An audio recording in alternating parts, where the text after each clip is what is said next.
그렇습니다. 부활절을 기념하는 것 나름대로 의미 있는 일이겠으나 그것이 부활을 살아간 부활하신 주님이 우리에게 의도하신 목적은 아니라는 것입니다.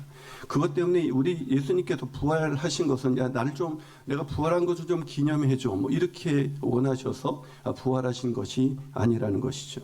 그런데 문제는 오늘날 교회 안에서도 부활절이 되면 그냥 부활절 기념 예배를 드리거나 뭐 견화를 나누는 정도로서 그냥 부활절을 지내는 사람들이 너무 많이 있다는 것입니다.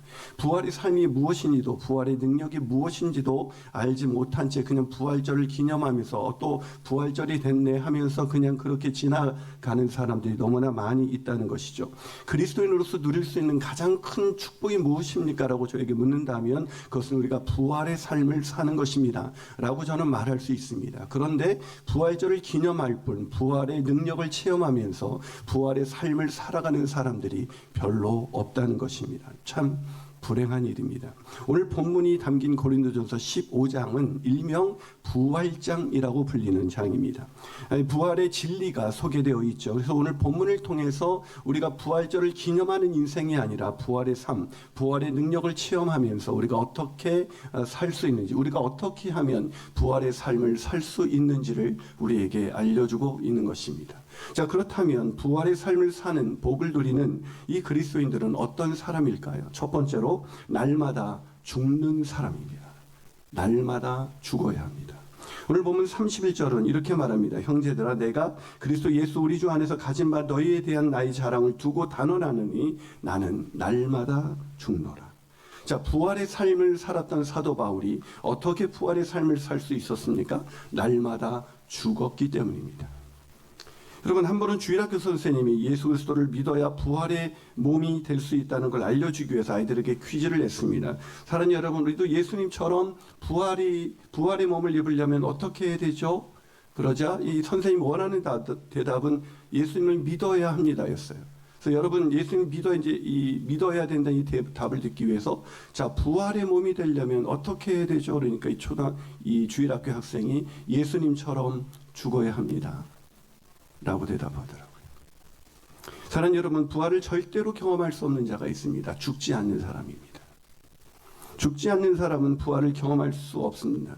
당연히 부활의 전제는 죽음입니다. 고난주간에 살펴왔던 이 죽음, 이 부활에 대해서 어떻게 말하고 있는지 로마서 6장 5절. 만일 우리가 그의 죽으심과 같은 모양으로 연합한 자가 되었으면 또한 그의 부활과 같은 모양으로 연합한 자도 되리라. 이게 무슨 말이에요? 누가 부활한다고요? 주와 함께 누가 부활한다고요? 주와 함께 연합하여 죽은 자. 그러니까 죽지 않은, 여기서는 단순히 육체적인 죽음을 의미하는 것이 아니라 내 옛사람, 내가 주인 되어서 사는 내 옛사람, 내가 하나님이 되어서, 내가 우상이 되어서, 내가 가장 중요한 가치가 되어서 사는 나의 옛사람이 주와 연합하여 내가 십자가에 못 박아 죽지 않으면 십자가만을 기념하는 사람은 예수 믿는 사람이 아니에요. 십자가에 자기 옛사람, 자기 의가 있는 사람, 자기가 하나님이 돼서 사는 사람이 죽어야 살 수 있습니다.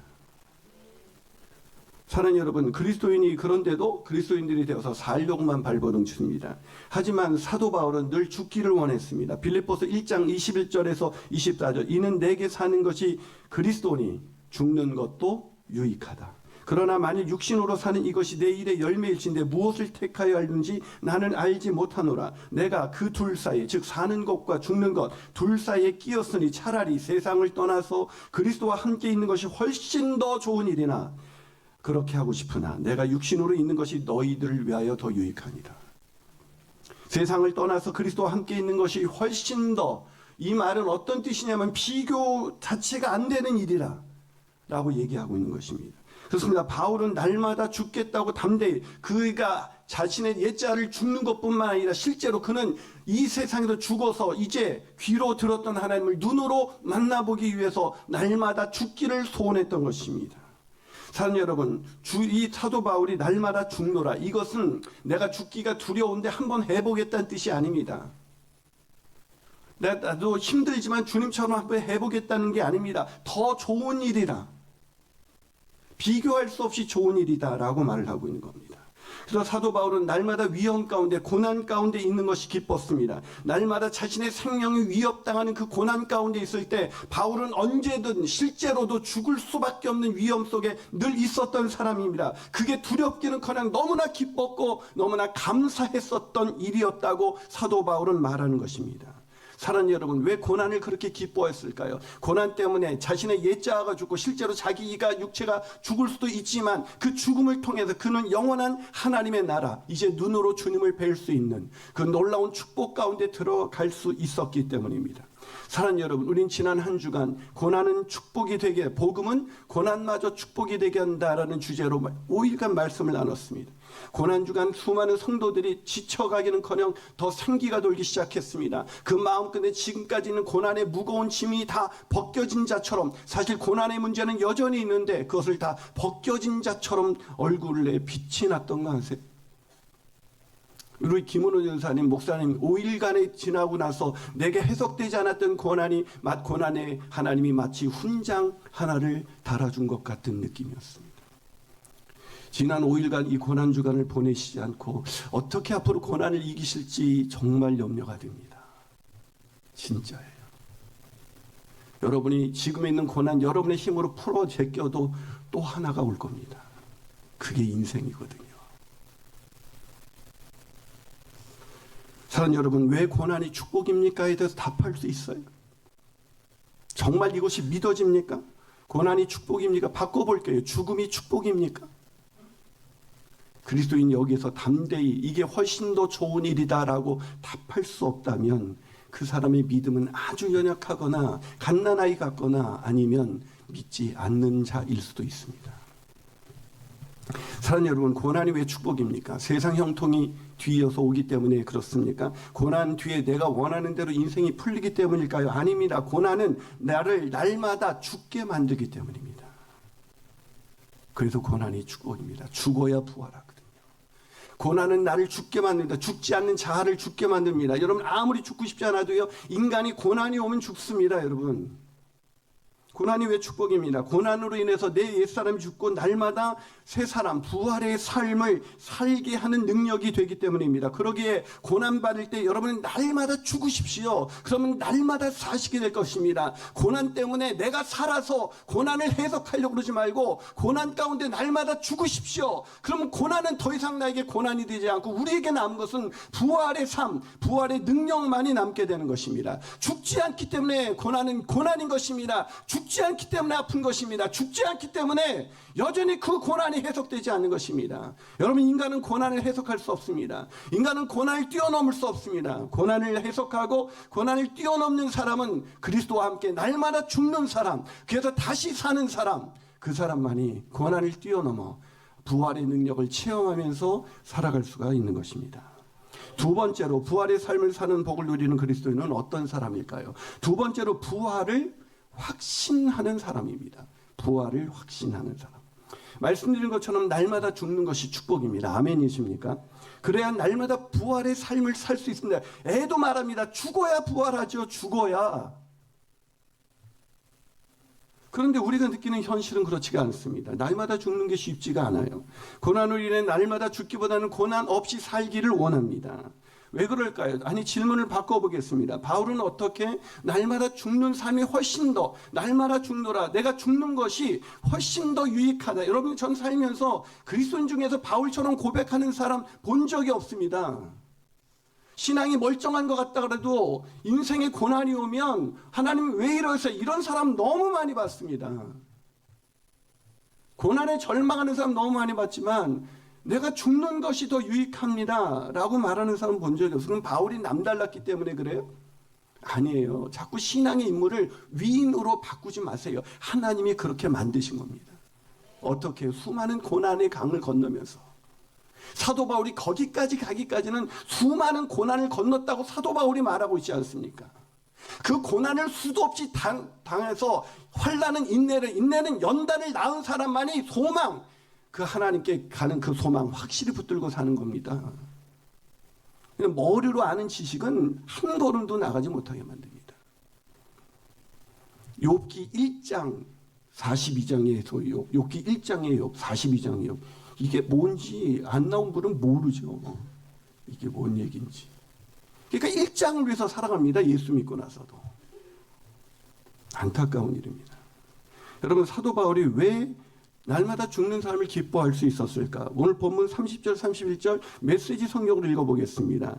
내가 이토록 위험한 일에 목숨을 거는 이유가 무엇이겠습니까? 나는 살면서 하루도 빠짐없이 죽음과 직면합니다. 여러분은 내가 부활하신 메시아 예수께서 보증해 주신 여러분의 부활과 나의 부활에 대한 확신도 없이 이 일을 하고 있다고 생각하십니까? 여러분은 내가 에베소에서 나의 최후가 되지 않기를 바라면서 사나운 짐승들과 싸울 때 그것이 단지 영웅처럼 행동하려고 한 것에 불과하다고 생각하십니까? 뭔가 영웅 심리에 그렇다고 생각하십니까? 결코 그렇지가 않습니다. 내가 행하고 말하는 것, 내가 사는 방식을 뒷받침해 주는 것은 부활, 언제나 부활입니다. 부활이 없다면 우리는 내일이면 죽을 테니 먹고 마시자 할 것입니다. 그리고 그것이 전부일 겁니다. 왜 바울이 날마다 죽는 삶을 선택할 수 있었습니까? 부활을 확신했기 때문입니다. 다시 말해서 부활을 믿지 않는 사람은 날마다 고난을 기뻐하는 삶, 날마다 죽는 삶 살 수가 없습니다. 부활을 믿지 않는데요. 이게 단데요. 이 세상이 단데요. 그러니까 고난이 두려운 것입니다. 질병이 두려운 것입니다. 이 세상이 다니까요. 우리의 두려움은 우리가 이 세상이 다라는 것에 목숨 걸고 살고 있다는 가장 강력한 증거가 되는 겁니다. 여러분, 죽음이 끝이라면 어떻게 인생을 살아야 되겠습니까? 죽음 뒤에 아무것도 없다면, 내세가 없다면, 부활이 없다면 우리 어떻게 살아야 됩니까? 이 땅에서 잘 먹고 잘 살아야 합니다. 그게 최고로 성공한 사람입니다. 아닌가요? 이 세상이 다라면 나중에 없는데, 내세가 없는데, 영혼이 없는데 그리스도인이 가장 불쌍한 자죠. 그래서 사도 바울은 고린도서 15장 19절에서 말합니다. 만일 그리스도 안에서 우리가 바라는 것이 다만 이 세상의 삶뿐이면 모든 사람 가운데 우리가 더욱 불쌍한 자다.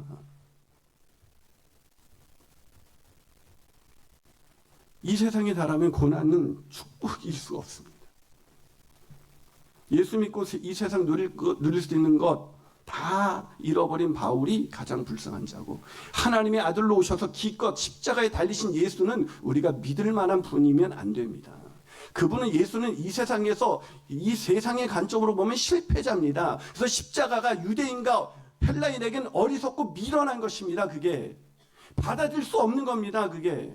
근데 우리도 여전히 못 받아들여요. 여전히 십자가가, 우리가 죽는 게 여전히 미련하고 어리석은 것입니다. 우리는.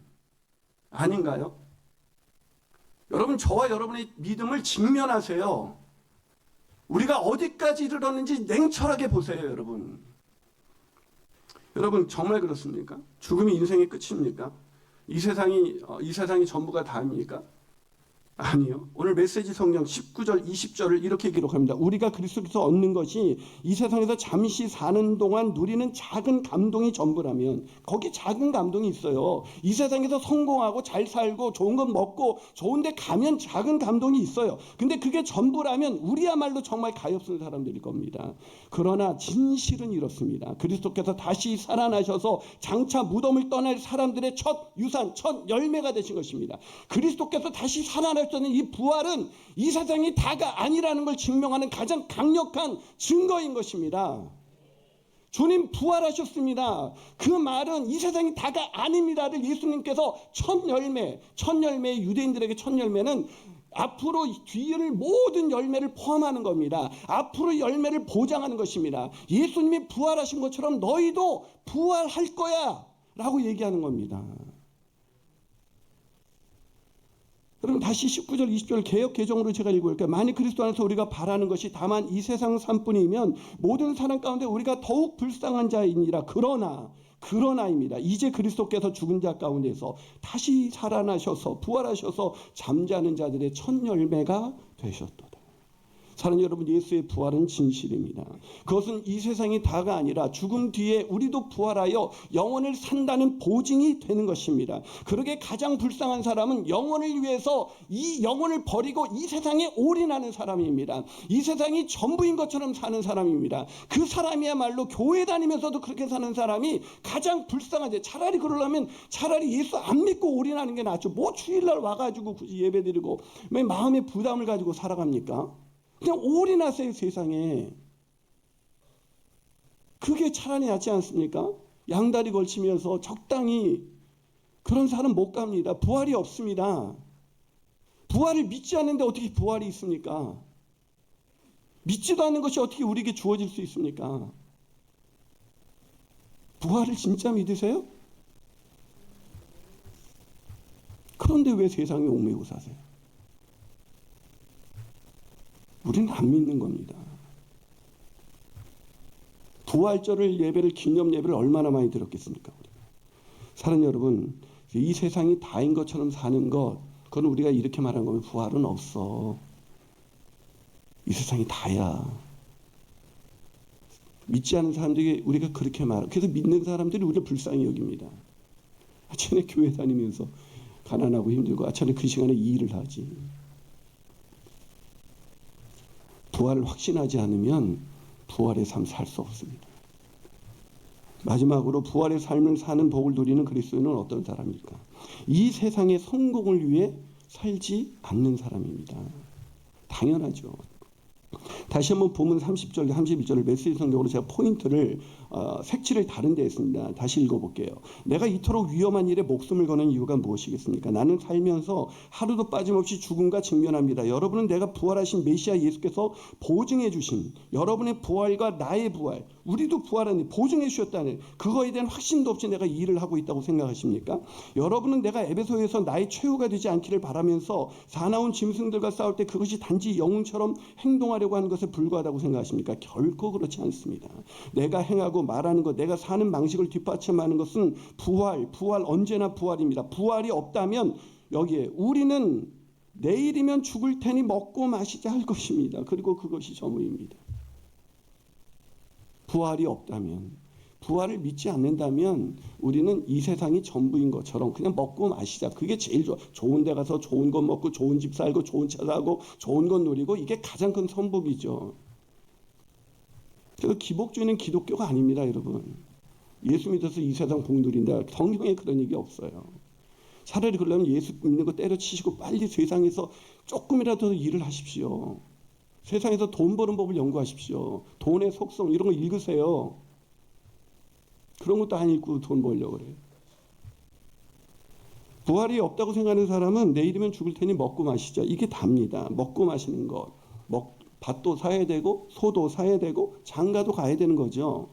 그래서 인생의 가장 중요한 목표가 그겁니다. 그래서 누가복음 14장 16절 20절 주인 하나님이 잔치를 베풀었죠. 어떤 사람이 큰 잔치를 베풀고 많은 사람을 청했더니 잔치할 그 시간에 청했던 자들이 종을 보내서 오소서 다 준비됐습니다. 가기만 하면 돼요. 이게 구원이에요. 근데 다 일치하게 다 사용하여. 한 사람이 이래 난 밭 사서 안 돼. 나는 소 사서 19절 소 사서 안 돼. 20절 나는 장가 들어서 안 돼. 뭐라고요? 하나님 베푸신 잔치 왜 못 갑니까? 왜 영원한 나라, 하나님 나라 왜 못 갑니까? 이 세상이 다니까요. 밭도 사야 되고 소도 사야 되고 소도 돌봐야 되고 장가도 가야죠. 사랑하는 여러분, 하나님 베푸신 잔치에 가지 못하는 이유는 부활을 확신하지 않는 사람은 그 부활을 못 믿는 사람은 하나님 나라에 못 들어갑니다. 부활은 단순히 우리가 기념하는 정도가 아니에요. 부활이 믿어져야 그게 기독교예요. 부활이 안 믿어지면 그건 기독교가 아니에요. 여러분은 기독교라는 종교를 믿고 있는 그럼 타 종교와 똑같이 되는 거예요. 타 종교 가보세요. 다 똑같이 소원이 이 세상에서 잘 먹고 마시는 거 그게 소원입니다. 그게 기도 제목입니다. 우리가 하는 기도. 그러니까 사람들이 말해 종교는 다 똑같아. 기독교라는 종교를 믿으면 그건 똑같아요, 여러분. 여러분, 왜 초대를 거부하는 사람들의 보고를 받은 자 이제 초대를 거부한 사람들의 그 보고를 받은 주인이 어떻게 하십니까? 누가복음 14장 21절 종이 돌아와 주인에게 그대로 구하니 이에 집주인이 노하여 그 종에게 이르되 빨리 시내 거리와 골목으로 나가서 가난한 자들, 불편한 자들, 맹인들, 저는 자들 데려와. 이 세상에 잘 나가는 사람들은 안 와요, 교회에. 여러분 뭐 예수님이 복 주시면은 뭐 세상 형통 주시면 더 잘 믿는다고요? 그걸 간증이라고 하고 계세요? 안 와요. 하나님 나라는 누가 갑니까? 누가 부활을 체험합니까? 가난한 자들, 불편한 자들, 맹인들, 저는 자들. 세상에 소망이 없는 자들입니다. 살 소망이 끊어진 자들입니다. 여러분 누가 창조주 하나님이 베푸신 그 영원한 잔치 부활의 기쁨을 누릴 수 있고 부활의 삶을 살아갈 수 있는가? 세상 사람 보기에 불쌍한 사람들입니다. 그런데 그 사람들이 부활의 능력을 체험하고 있는 것이죠. 사랑하는 여러분, 저와 여러분은 그렇다면 지금 무엇을 위해서 살고 있습니까? 왜 그렇게 현세적인 삶이 어려워질 때 죽을 만큼 힘든 고통을 느끼고 있는 겁니까? 왜 고난이 축복이라고 여전히 말하는 것이 그렇게 꺼려지고 왜 그렇습니까? 부활을 믿지 않기 때문입니다. 부활에 대한 지식은 있었습니다. 부활절 기념 예배는 드린 지가 벌써 몇 년이 됐는지도 모릅니다. 그래도 세상이 다입니다. 부활을 믿지 않으니까. 그러다 보니 부활절에 부활의 기쁨이 없어요. 우리가 그런 놀라운 부활이 우리에게 있는데 어저께 회사에서 있었던 일 때문에 오늘도 그것이 날 끄집어 당겨서 그냥 그 고민 속에서 계속 빠져 있는 거죠. 사랑하는 여러분, 부활을 믿는 자만이 날마다 죽을 수 있습니다. 부활을 믿는 자만이 고난을 기뻐할 수 있습니다. 부활을 믿는 자만이 어떤 상황 속에서도 할렐루야 주님 부활하셨네. 이 기쁨으로 살아가는 것입니다. 그렇게 사는 저와 여러분이 되시기를 주님의 이름으로 축복합니다. 기도하겠습니다. 사랑하는 여러분, 말씀드린 것처럼 부활을 확신하는 사람만이 고난으로 인해서 낭망하지 않고 오히려 날마다 다가오는 고난을 기뻐하며 고난을 즐기며 날마다 고난 속에서 자신을 죽이는 복된 삶 살아갈 수가 있는 것입니다. 그런 사람의 모습은 세상 사람들이 볼 때 매우 불행한 사람들처럼 보입니다. 가장 가엾은 사람으로 보입니다. 아니요. 세상의 눈으로 보면 그렇게 보이지만 그건 아닙니다. 아니요. 정반대이죠. 사랑하는 여러분, 어떤 삶 살기 원하십니까? 부활의 삶입니까? 현세적인 삶입니까?